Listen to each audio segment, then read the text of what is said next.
Peraturan Presiden tentang pelaksanaan vaksinasi COVID-19 telah diterbitkan. Masyarakat yang menolak vaksin terancam sanksi denda hingga tidak dapat lagi menerima bantuan sosial.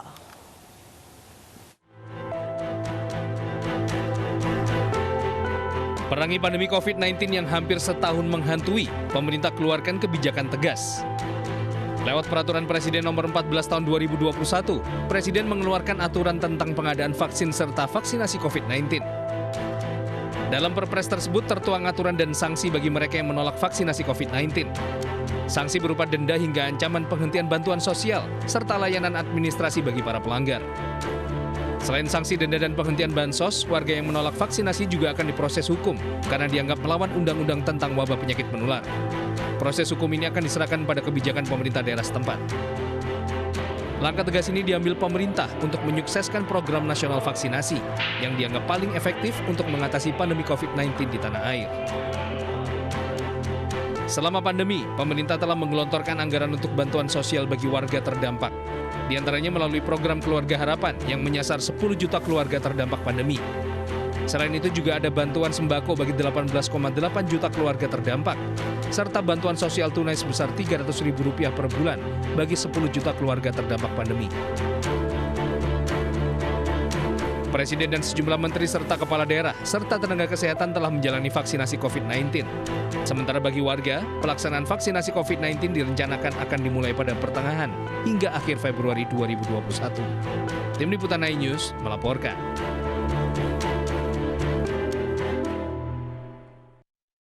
Pemirsa, mengapa harus ada sanksi bagi penolak vaksin COVID-19? Kami akan bahas bersama Wakil Ketua Komisi 8 DPR RI Aceh Hasan Sazili dan tenaga kesehatan Dr. Tirta.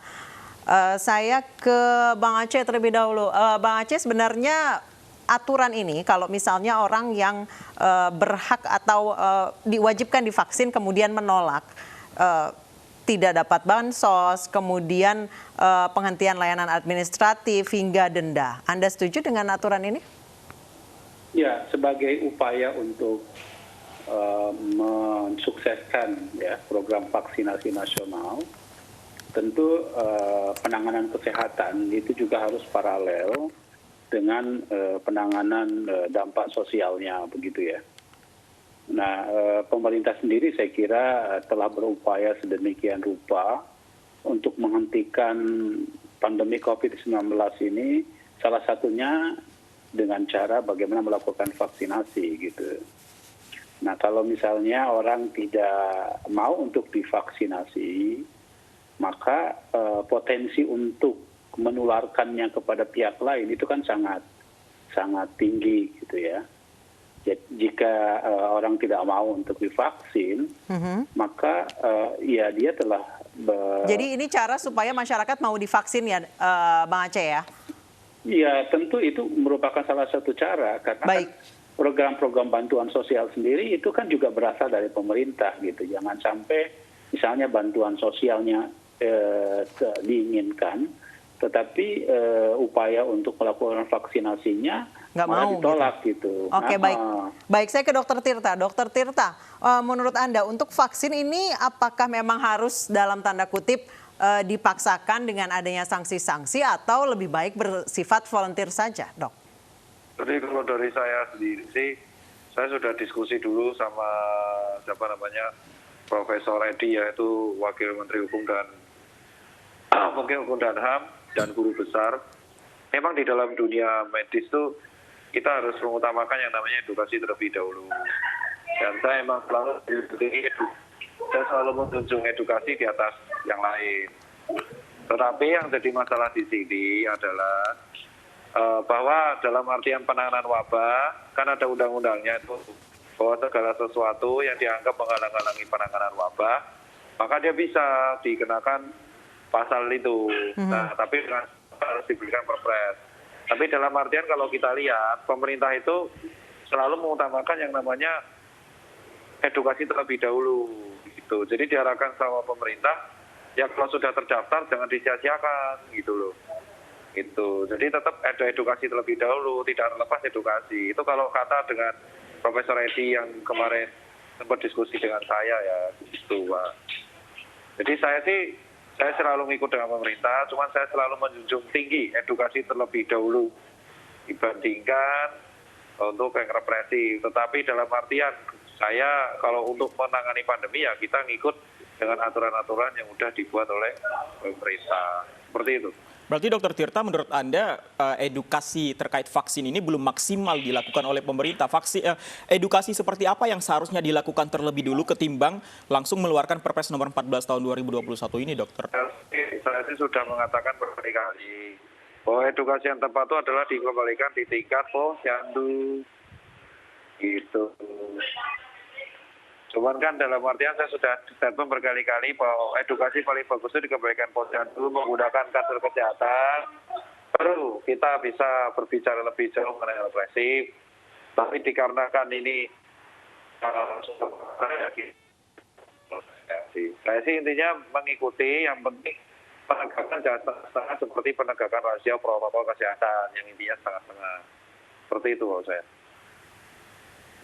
Baik, saya kembali ke Bang Aceh. Bang Aceh, tadi Dr. Tirta mengatakan memang seharusnya mengutamakan edukasi dan komunikasi. Sejauh ini sampai akhirnya pemerintah memutuskan untuk menyangsi orang yang tidak mau divaksin, sudah sejauh mana menurut Bang Aceh? Apakah sudah optimal komunikasi dan edukasi yang dilakukan pemerintah untuk vaksin ini?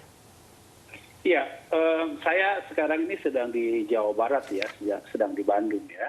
Kebetulan tadi juga rapat dengan Gubernur Jawa Barat terkait salah satu yang dibahasnya adalah soal program vaksinasi ini. Memang tanggung jawab untuk melakukan edukasi, sosialisasi, dan program vaksinasi ini tidak sepenuhnya menjadi tanggung jawab pemerintah pusat, ya. Karena kita tahu bahwa penanganan kesehatan itu adalah tanggung jawab antara pemerintah pusat, pemerintah daerah, dari mulai provinsi, kabupaten, kota, puskesmas, sampai pada level yang paling bawah, ya. Nah, memang harus sekarang ini kan proses sosialisasi atau program vaksinasi ini yang pertama kali diutamakan bagi tenaga kesehatan, karena bagaimanapun kan tenaga kesehatan adalah orang yang paling di garda terdepan di dalam penanganan kesehatan. Nah, bagi masyarakat umum itu kan juga ada jelas tahap-tahapannya ya. Nah, momennya saya aja sebagai anggota DPR sampai saat ini belum tahu kapan mau akan divaksinasi divaksin COVID-19. Tapi poin saya adalah bahwa kepada masyarakat umum kita masih ada waktu untuk melakukan sosialisasi, kita melakukan edukasi tentang pentingnya vaksin sebagai upaya untuk melakukan pencegahan terhadap COVID-19 ya. Karena kan begini, saya bukan dokter, ya, saya bukan tenaga kesehatan dan bukan ahli epidemiologi, tapi saya sangat percaya bahwa program yang dilakukan oleh pemerintah dengan program vaksinasi ini telah melalui proses uji klinis yang tepat, yang benar, dan bahkan secara agama pun juga telah dikeluarkan kehalalannya. Nah, proses seperti ini menurut saya harus disampaikan kepada masyarakat agar masyarakat tidak ragu terhadap program vaksinasi ini gitu. Nah, dan ini menurut saya adalah tugas ya dari, saya setuju dengan Dr. Tirta tadi ya, tugas dari seluruh elemen masyarakat, bahkan pada level yang paling bawah, misalnya para kader-kader posyandu sudah harus menyampaikan kepada masyarakat tentang pentingnya vaksinasi COVID-19 sebagai upaya kita untuk melakukan pencegahan. Baik. Kalau tidak divaksin, ya, dikhawatirkan maka daya imunitas tubuhnya akan mudah sekali untuk terpapar COVID-19 dan tidak hanya merugikan dirinya sendiri, tetapi pasti akan merugikan orang lain, merugikan orang terdekatnya, merugikan keluarganya, merugikan anaknya, merugikan ibu bapaknya, dan lain-lain. Ya, jadi pemahaman semacam ini yang menurut saya memang harus terus-menerus gencar disampaikan oleh seluruh elemen masyarakat, terutama para tenaga-tenaga kesehatan dan juga pemerintah sampai ke tingkat desa untuk menyampaikan betapa urgensinya kita menggunakan vaksin tersebut gitu. Baik, saya kembali ke Dokter Tita. Dokter Tita, Anda cukup sering turun ke lapangan. Mungkin apakah Anda pernah bertanya kepada masyarakat apa tanggapannya mengenai vaksin? Sejauh ini yang Anda temukan di lapangan seperti apa? Apakah masih banyak masyarakat yang termakan hoax-hoax anti vaksin dan lain sebagainya? Kalau dari saya sih, emang masyarakat banyak yang termakan. Jelas itu. Semuanya jadi masalah, kita kan harus memandang perspektif itu secara luas. Kenapa sih kok mereka percaya hoax? Nah, setelah kita amati, itu dikarenakan tidak ada penindakan dari pemerintah mengenai hoax tersebut.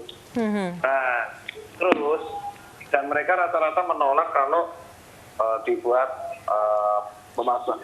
pidana lah.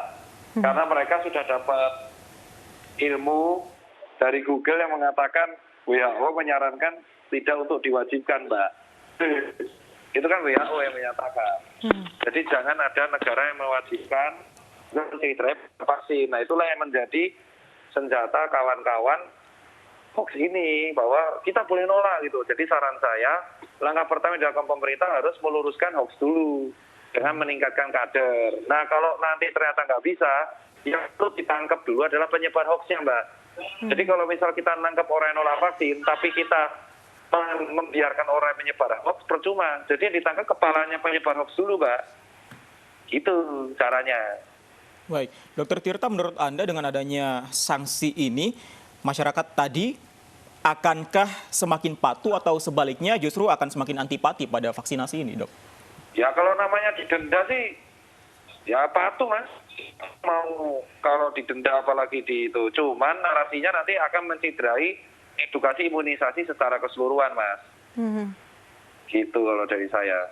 Baik, Bang Aceh, kalau lihat dari pernyataan dari Dokter Tirta bahwa memang masyarakat ini sudah banyak mendapat ilmu dari tempat lain atau lebih tepatnya dari internet, juga dari grup dan lain sebagainya, dan mereka lebih percaya itu dan menjadi senjata kalau ini nggak apa-apa loh, nggak vaksin, nggak wajib.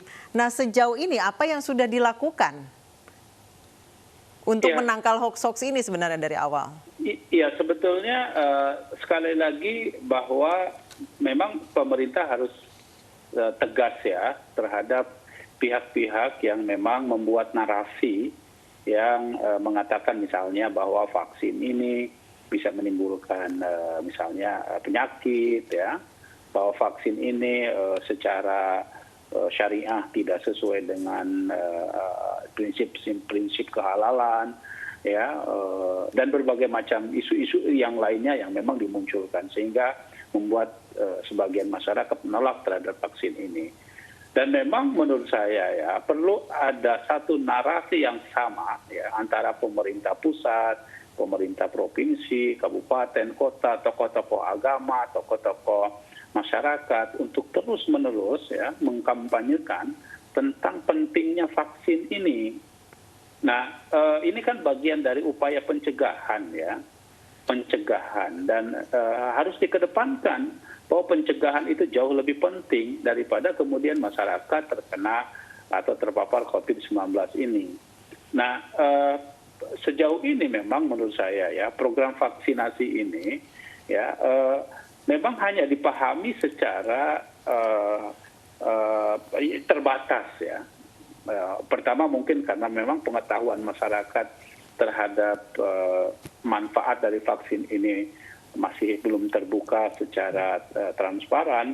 Yang kedua, menurut saya juga memang mungkin masyarakat pun juga bertanya-tanya apakah memang ketersediaan vaksin dan mekanisme distribusi serta bagaimana penyalurannya itu kan saya mendapatkan informasi agak berbeda misalnya dengan vaksin imunisasi biasa begitu ya.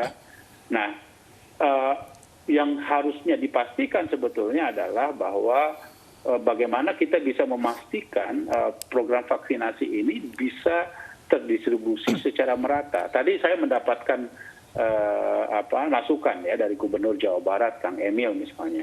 Beliau menyampaikan bahwa kalau pusat penyebaran vaksinasi pelaksana vaksin itu di tingkat puskesmas untuk kasus Jawa Barat misalnya ya, ini sangat terbatas sekali Baik. untuk menjangkau semua masyarakat. Baik, gitu ya. baik. Iya. Bang Aceh, kita berandai-andai ketika nantinya banyak masyarakat yang ternyata memang tidak ingin divaksin, kemudian kita andaikan terkena sanksi dan juga denda, bukankah itu nantinya fokus pemerintah akan terpecah? Di sisi lain fokus memberikan sanksi dan juga denda, sementara di sisi lain penanganan COVID ini belum juga selesai pandeminya.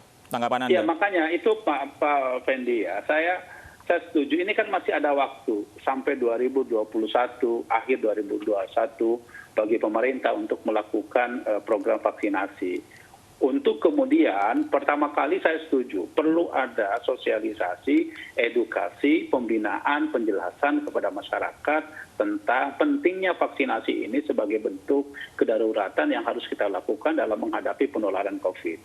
Ya, saya setuju bahwa konsep yang pertama kali dikedepankan adalah pertama tentu edukasi, ya, sosialisasi, penjelasan. Baik. Dan ini yang pertama kali dilakukan menurut saya justru kepada aparatur pemerintah. Baik.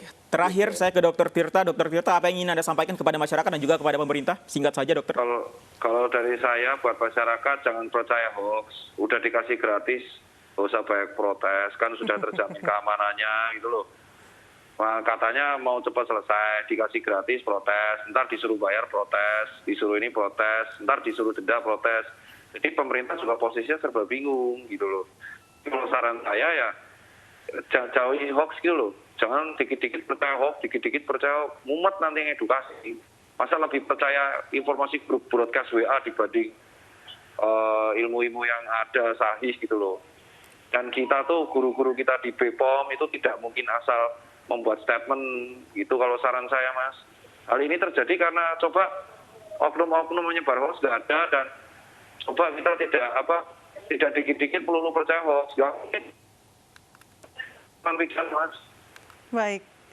Baik, terima kasih. Gitu. Baik, terima kasih Dr. Tirta, terima kasih Bang Aceh Hasan Sazili telah bergabung bersama kami di iNews Sore.